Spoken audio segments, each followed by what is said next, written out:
welcome back to the Michigan Business Beat, brought to you on the Michigan Business Network. Chris Holman, and today remote from the garden level of the Holman House's studio, so to speak.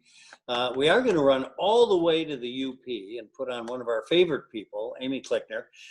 She's an economic developer, certified fundraising manager, also the CEO of the Lake Superior Community Partnership, and in Marquette, Michigan, one of my favorite cities on earth, as a matter of fact.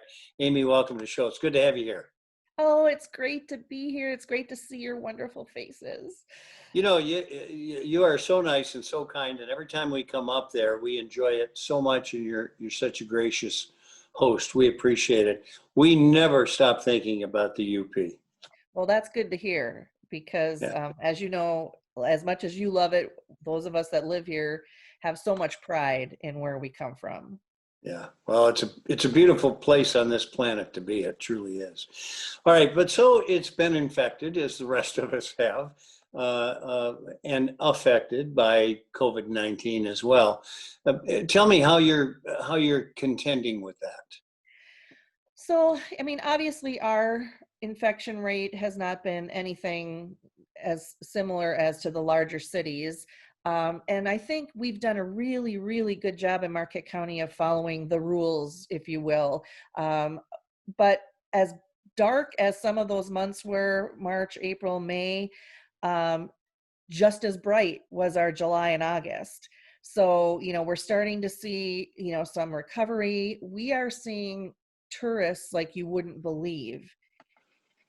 And the turnaround, talking to our convention and visitors bureau and hoteliers and restaurants, we have some people that their July and August were better than 2019.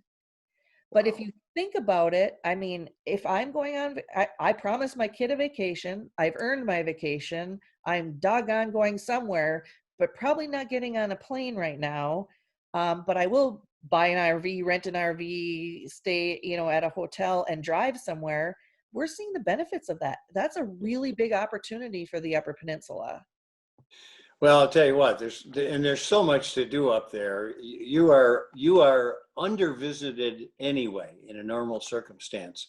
But it's nice because this, I think, will manifest itself in repeat business. People coming back and saying, I had no idea when they get in Marquette, what a cool city that is. And see things like Lake in the Clouds. I mean, nobody even knows those things exist here. Well, and I think you're right, and I think it's even more than that, more than a repeat visitor. I think we're seeing, and I've talked to colleagues below the bridge and as well, where they're seeing with some of the remote school and summer homes that people are staying and they're working remotely and they're teaching remotely, and the real estate market crazy, people buying stuff sight unseen. I think people are rethinking, where do I want to be the next time there's a spike? Yeah, yeah, yeah. And the UP is a pretty safe place, quite It frankly, is. from that sort of thing. All What do right, we is there say? We've any? been naturally socially distanced since 1834. So So it's second nature, which is nice. So tell me what preparations you're making for coming out of COVID-19, because eventually that circumstance will happen. right. So right now, I mean, the big thing is, in particular, our small business and helping them get over the hump, and making sure that they have the tools to do that. And we just helped administer the Michigan Small Business Restart grants from the MEDC that the state legislature used CARE dollars for. Huge help, huge help to our small businesses. So we continue to work with them on all the things that keep them up and running.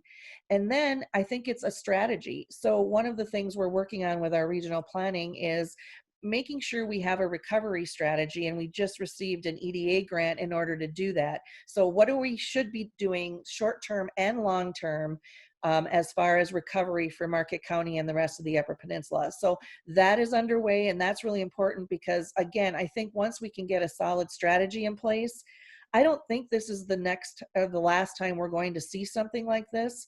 So how do we have a retreat plan and then a restore plan, basically, so that we know how to handle it the next time we have to do it. So I think there's a lot of planning that's going on right now, but also the work with the businesses. We have been nonstop, supporting and working with them.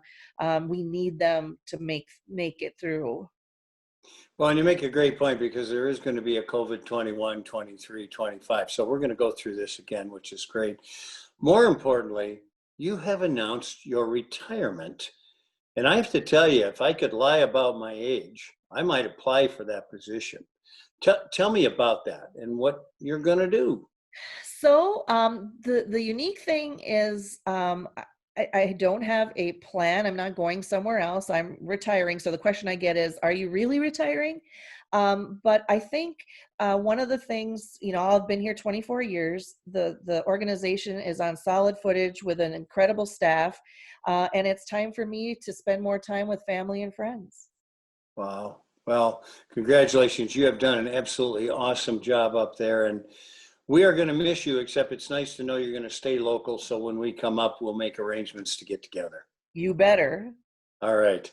Amy Clickner, the CEO presently of Lake Superior Community Partnership. Thanks so much for everything you've done. And thanks for being part of the Michigan Business Beat. Hey, thanks for having me. All right. We'll be right back. I'm Chris Holman on the Michigan Business Beat on the Michigan Business Network. Stay with us.